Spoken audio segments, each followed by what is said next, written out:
All right, so in this video, we'll show you 9 hardest problems that you can come across in your next SAT exam in the math section. So I just collected these problems from PrepPros Guide Book. So we're solving the first 9 problems in this video. Let's jump in. All right, here is the first problem on the board. We can see that the problem statement says x plus 7 is a factor of the quadratic function y is equal to f of x, and x equals c is a positive 0 of the function. If the minimum of the function is 63 over 8 comma k, what is the value of c? Now, since we know that this quadratic function has a factor of x plus 7, if we solve for the zeros, we can just set it equal to 0, and we get x equals -7. Now, x equals -7 is one solution, and for any quadratic function, there should be maximum of 2 solutions. Now, the other solution is x equals c. Now, these 2 solutions are not identical solutions. Why? Because this one is negative and this one is positive. Now, we also know that the minimum of the function is 63 over 8 comma k. Now, what this suggests is this is referring to the vertex. Now, the x coordinate of the vertex is the average of the 2 zeros. So, we have -7 plus c over 2. So, that's the average of 2 solutions, and that should equal to the x coordinate of the vertex, and that is 63 over 8. Perfect. Now we can solve it using Desmos very quickly. So remember, once you set up the one variable equation, you can quickly use Desmos to solve it so that you don't waste time during exam. So -7 plus c over 2 is equal to 63 over 8. Now, we cannot see any solution because the Desmos does not count any variable other than x or y. So we'll just replace the c with x, and we can see that we have c is equal to 22.75, and that's our answer over here. Perfect. Now let's jump on to problem number 2. The problem number 2 says for two acute angles, angle A and angle B, cos A is equal to sine B. The measures in degrees of angle A and angle B are 13x plus 10 and 48 plus 3x respectively. What is the value of x? Now, we know that we have two acute angles, and if cosine A is equal to sine of B, that means they are equal to each other. Remember that cosine of any angle is equal to the sine of its complements. So this B is the complement of angle A.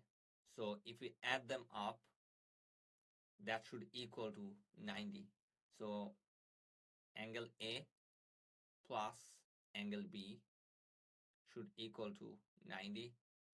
And we know that these variable expressions are given in degrees. So we can rewrite these as 13x plus 10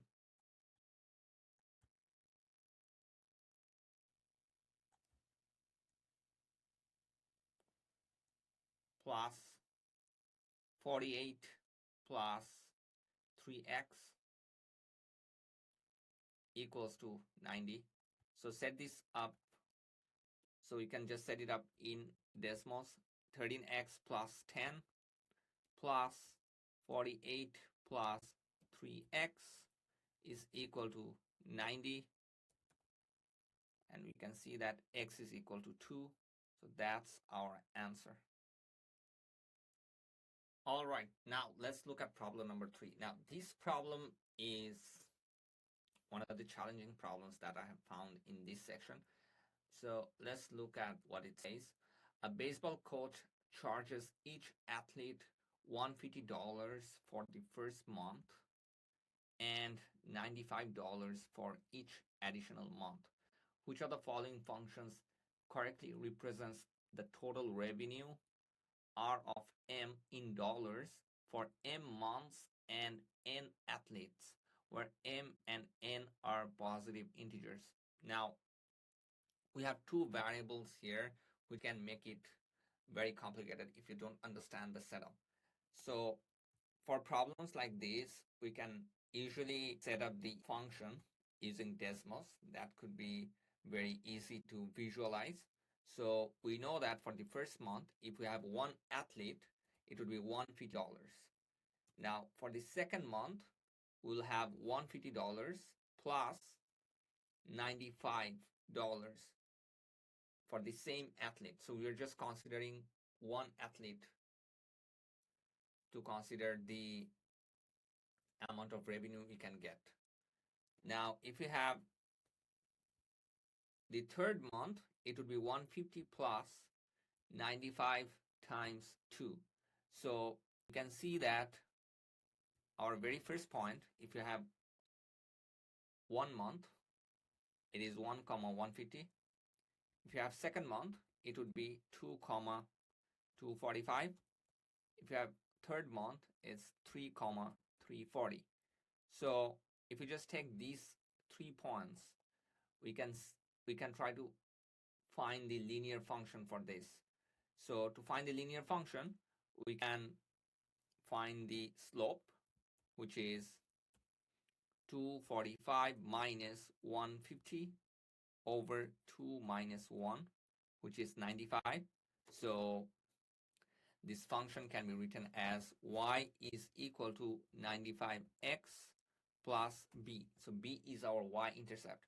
Now, how do we find the y-intercept? So we can actually plug in this first point, which is 1 comma 150. So if you plug in this 1 comma 150, we have 150 is equal to 95 times 1 plus b. So we cannot solve for b here directly from the decimals. So we can just plug in x, and we see that x is equal to 55. So that means our function is y is equal to 95x plus 55. Now you cannot see this option over here because we have two variables. So you might end up selecting this option, but this is incorrect. Now let me explain why. So y is equal to 95x is equal plus 55. We can rewrite this in terms of m and n. So we are considering m months. So that would be y is equal to 95m, because m is representing number of months, plus 55. Now this is considered for one athlete. Now if you increase it linearly for two athletes, we'll just multiply this by 2. If it's for 3 athletes, it would be multiplied with 3. If it's for n athletes, we'll just multiply this by n. Now, if you distribute, it would be y is equal to 95m times n, because n would be distributed to 95m. So it would be 95mn plus 55n. And this y is representing our r of m. And we are getting option number C. So first you set up the points using number of months as the x variable, and then you use the number of athletes for the next variable. This is the fastest way to solve it, but if you know any other strategy, let me know. Would love to know your ways of solving this problem. Now let's get to the next one. All right, so if you need more tips, tricks, and strategies to boost your SAT math score and score 700 plus, then I invite you to join my free school community group. You'll get free high quality content, free tutoring, engage with other students, and so much more. There is absolutely no charge for that. Just click the link below to join my free school community group, and I'll see you in there. All right. Now let's move on to problem number 4. So the problem statement says, in the given system of equations, P is a constant. The graphs of the equations in the given system intersect at exactly one point. Okay, so we know that these two equations could intersect at a single point. Which of the following could be the value of x? Now, if they're intersecting, that means we can just make it equal to each other using substitution. So we can rewrite this as negative 3x squared minus 58 is equal to px minus 46. We are just substituting this y with this negative 3x squared minus 58. Now we are getting a quadratic equation. So move everything to the left-hand side. We are getting negative 3x squared minus px minus 58 plus 46 is equal to 0. If we solve it, we are getting negative 3x squared minus px minus 12 is equal to 0. So to make it simpler, we can multiply everything by negative 1. We are getting 3x squared plus px plus 12 is equal to 0. So we just multiplied everything by negative 1 on both sides.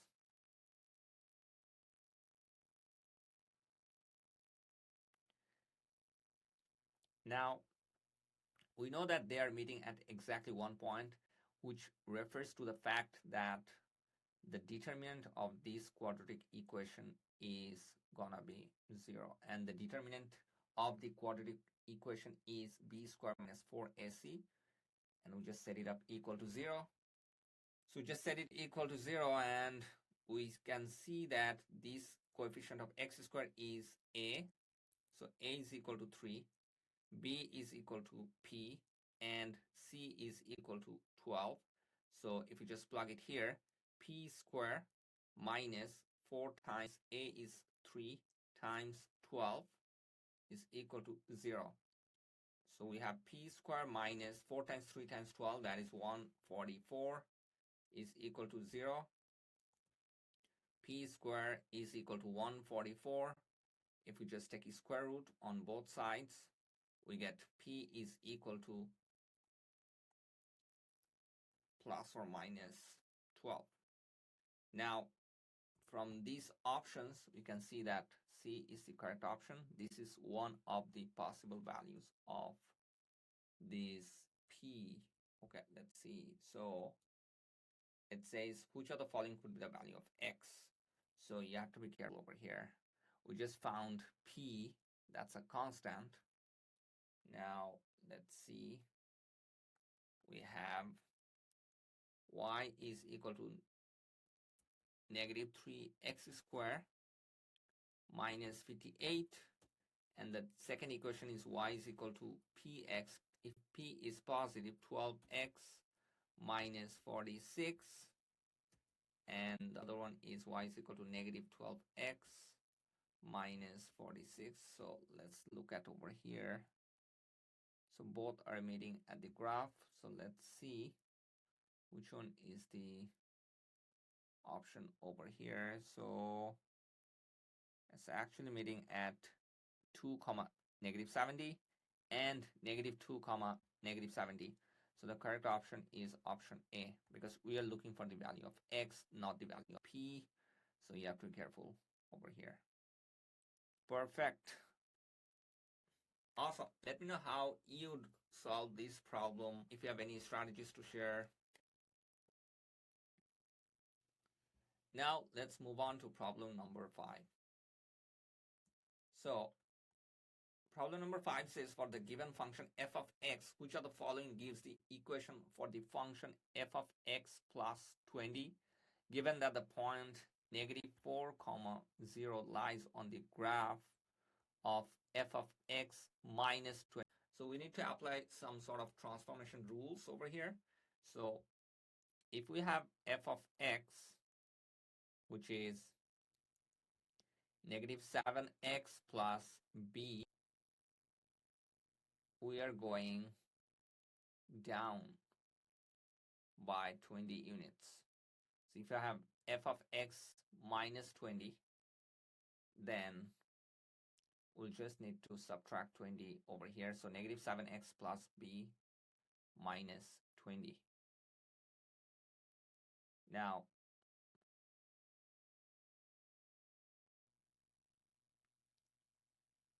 this point, negative 4 comma 0, is lying in this function.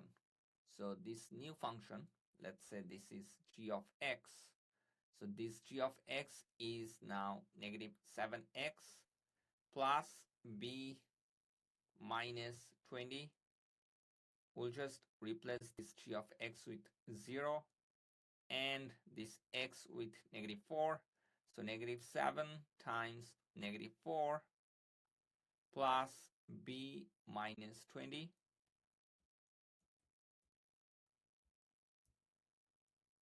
We are getting 0 is equal to 28 plus b minus 20. We have 8 plus b. So b is equal to negative 8.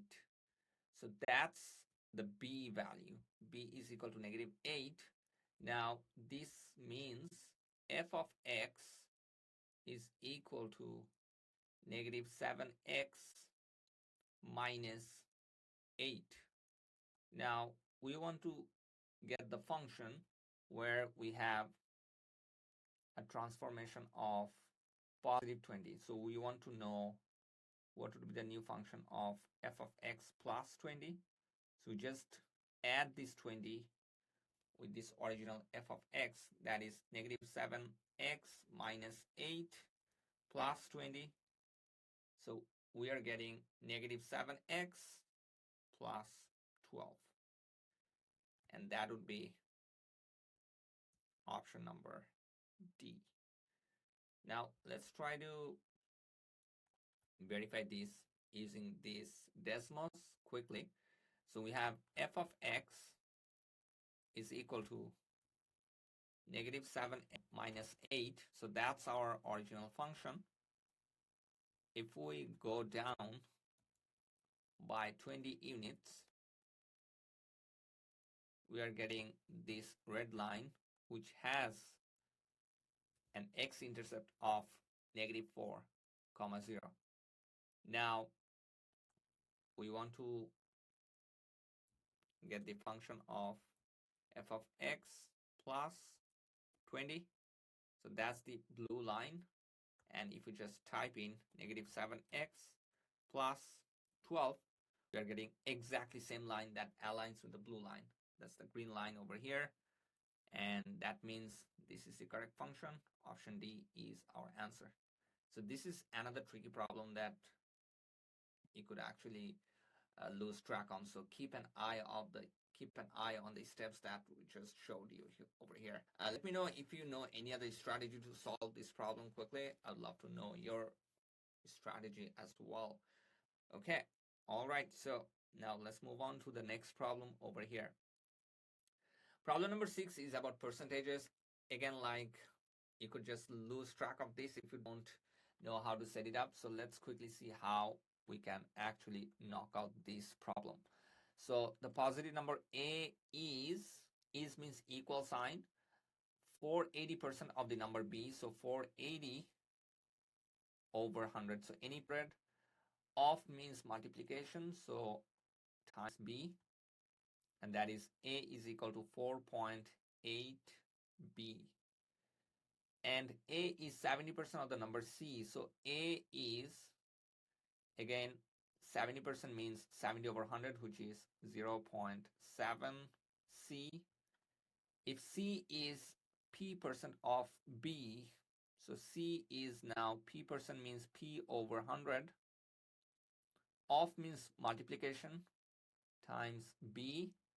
which of the following is closest to the value of P? I need to find my P over here. So P, if I just isolate P, I multiply the left-hand side with the reciprocal, that is 100 over B. So if I multiply this with 100 over B, B will cancel out, 100 will cancel out. P is equal to 100 C over B. Now, I cannot cancel out this C and B. I just need to replace them with the same variable. So I know that if I have A is equal to 0.7 C, C can be written as A over 0.7. And if A is equal to 4.8 B, I can also rewrite this as B is equal to A over 4.8. So just replace this over here. P is equal to 100. C is now equal to A over 0.7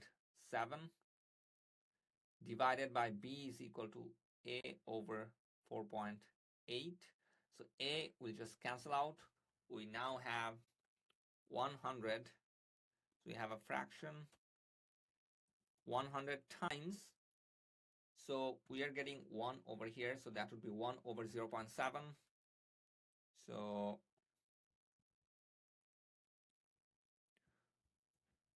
one over 0.7 divided by 1 over 4.8, we are getting close to 685. That is our answer, D. So P is closest to 685.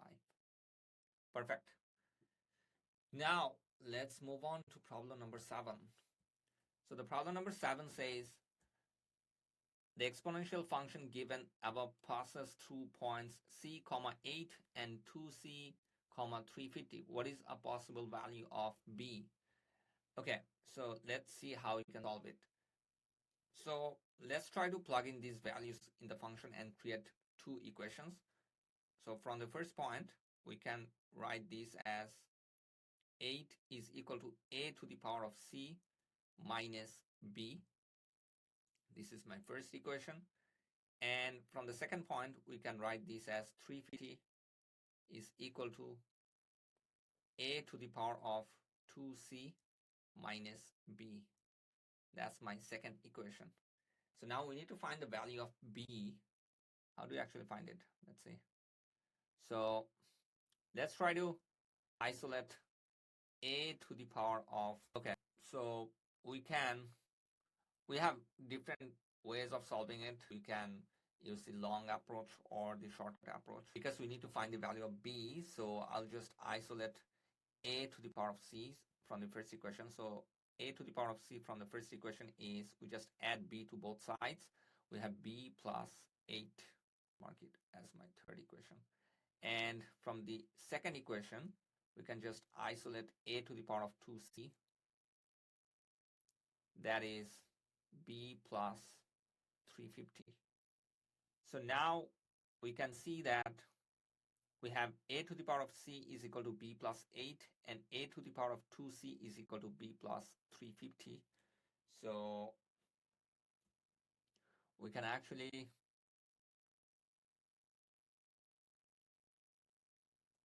write this as a to the power of c, and then we extract these two outside of this exponent. So just extract 2 outside of this base. We have b plus 350. All right, now we can actually plug this a to the power of c over here, which is b plus 8. So b plus 8 whole square is equal to b plus 350. Now we are getting a quadratic equation. So I'll just solve it over here using Desmos. So we can just write x in terms of, we can just use x instead of b, so that we can solve it using Desmos. So let's see over here. We are getting two possible solutions. b is equal to 11 and b is equal to negative 26. So those are the solutions. So b is equal to 11 or b is equal to negative 26. Okay, so we just got b is equal to 11 or b is equal to negative 26. Either of them could be our answer, so you can just put either 11 or negative 26. Should be correct. Perfect. All right, so now let's move on to problem number 8.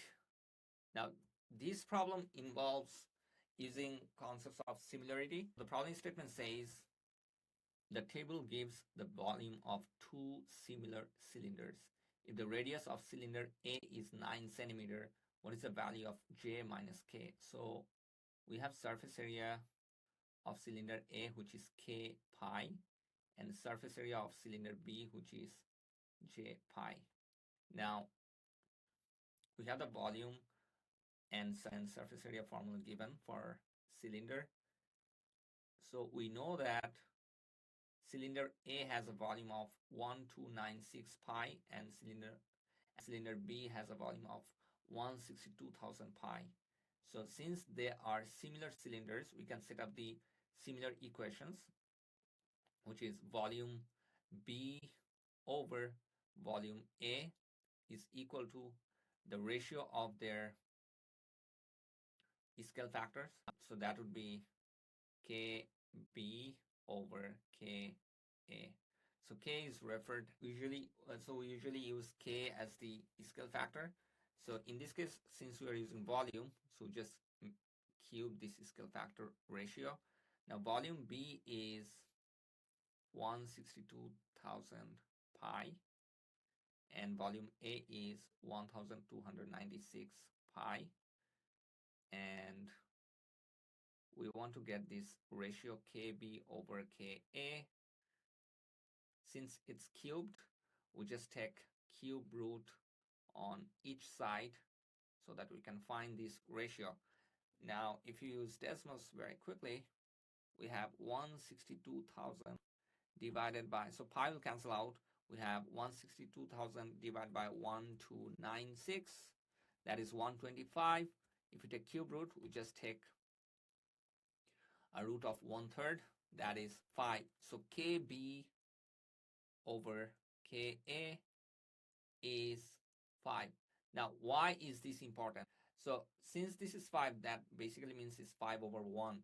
Now, why is this important? Now, this scale factor ratio is important to understand the ratio of their surface area. Since the scale factor ratio is 5 to 1, write the surface area ratio as well. So surface area of B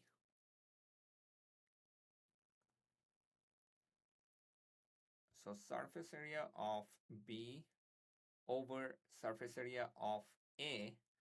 Now this ratio would be KB over KA. We'll just take square of this scale factor. Now that would be surface area of B over surface area of A. 5 square is 25 over 1. So that means if the volume of cylinder B is 125 times the volume of cylinder A, the surface area of cylinder B is 25 times the surface area of cylinder A. So we can write this as surface area of B is equal to 25 times surface area of A. Now, why is this important? Because if you look at this problem, we can find the surface area of A. We don't know any information regarding the radius or the height of cylinder B. So we need this relationship to find the surface area of cylinder B, and then we can find this J. So let's see how we can do that. So we know that the volume of cylinder A is 1296 pi, and we can equal this to pi r square h.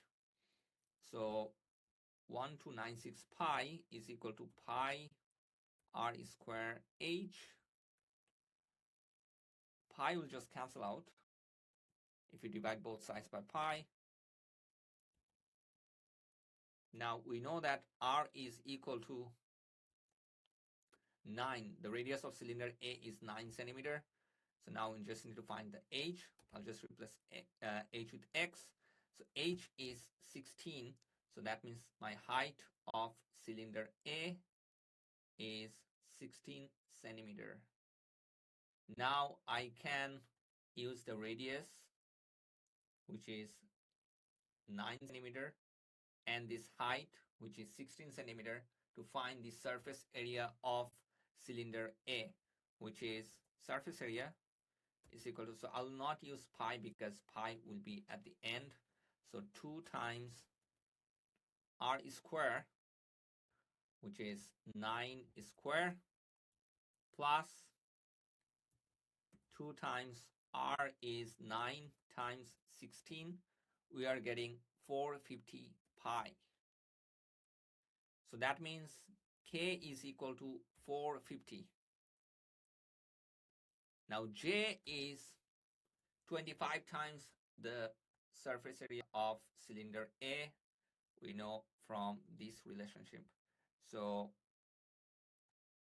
surface area of B is 25 times 450 centimeters square.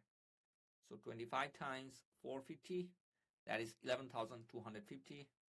So J is equal to 11,250. We need to find J minus K, and that is 10,080. So our answer is 10,080. So this could be a lengthy problem. It's not hard. You need to combine multiple different concepts together to solve this problem. Let me know what other strategy you might have used in this problem. Love to know your feedback as well. Now, let's jump on to the last problem of this exercise. Okay, so the problem statement says for the function f, for every increase of 1/2 in the value of x, the value of f of x increases by a factor of c, where c is a constant. Which of the following forms of the function f displays the value of c as the base or coefficient? So remember, this is an exponential equation. This 56 is known as the coefficient, and this 2 inside the parenthesis is known as the base. So we need to see, if we apply this instruction, where do you get this value of c as the base or coefficient? And that would be the increase of f of x when x is increasing by, so when x is having an increase of 1/2, then f of x is increasing by a factor of c. So let's quickly show you the trick to solve this problem efficiently in Desmos. Anytime you come across this kind of problem, it's better to use Desmos efficiently. Now, many students don't know the trick over here. Now, I'll just show you the trick for this problem. So you'll just type out in the function f of x, and so for f of x, I'll just write the first function, 56 times the base 2 to the power of 6x. Now, to apply this strategy for every increase of 1/2 in the value of x, I'll just assume the first value of x. So you can just take any random value. I'll just take f of 0. So I know that f of 0 is 56. Then I'll just increase this 0 by 1/2. So f of 0.5. So 0 plus 1/2 is 0.5. I'm getting 448. Now I need to know how much this f of x increased in terms of the multiplier by a factor. So we just need to divide these y values. So what I'll do is inside Desmos, I'll just type f of 0.5 over f of 0. So I can quickly see that this is coming out to be 8. So that means this c is going to be 8. Now we can quickly verify this by using the other options as well. Now if you just quickly see all of these options, you can see that all of these problems have a base of 56, but the only one which has, uh, so all of these problems have a coefficient of 56, which is not matching with this c is equal to 8, but the only one which has a base of 8 is option number B. So that means the option number B is the correct choice. Now I'll just quickly show you the other options over here. So let's look at option number B. F of x is equal to 56 times 8 to the power of 2x.